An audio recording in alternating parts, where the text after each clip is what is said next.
metal rod running through my spine, right? I can't do this, can't do this, can't do this, can't do this. I can just rotate on it. That's really where I want you to feel like you're doing. Okay?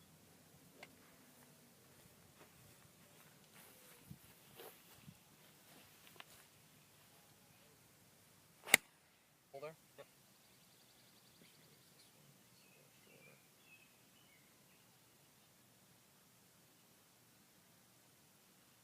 Set up top. Yeah, this one will be a little better. It's a little shorter. Yeah.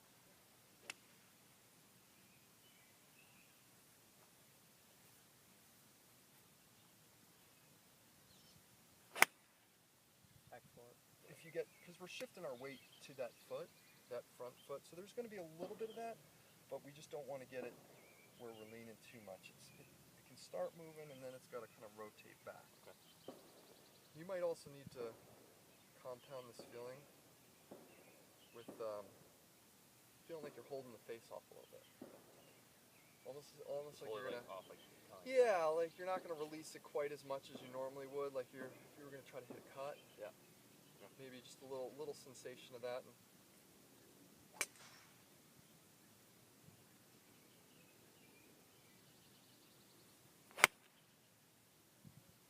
Much better. Straighter ball flight. Yeah.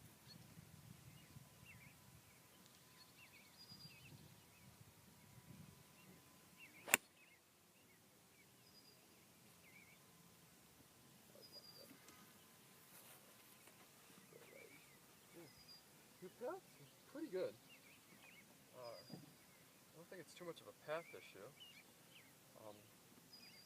Ball flight doesn't curve too much.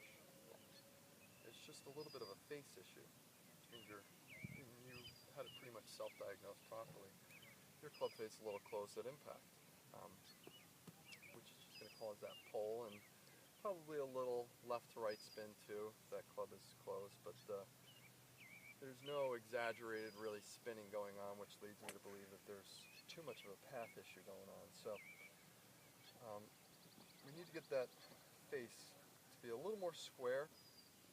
One thing that I'm noticing, just slightly, and it's not a lot, but it's just very, very slightly, you have a smidget of a slide. Do you know what a slide is? Yeah, is that where bottom half kind of comes forward when you're... Bottom half is on the way sliding. down. Ideally, we want to just rotate. Yeah. Use our pelvis. Remember we ran through some of those mobility things? Yeah.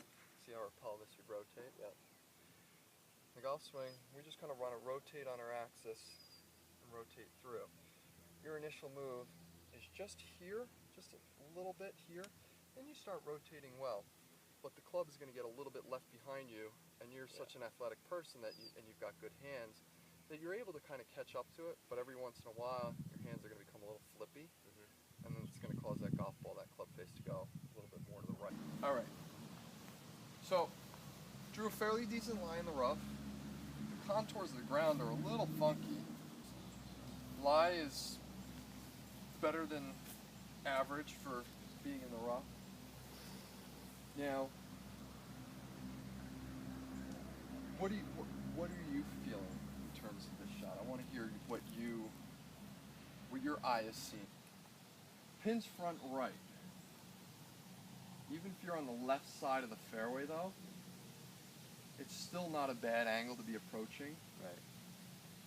There's a lot of variables. If you were to just carry this first bunker, then there's another bunker right there. Yeah.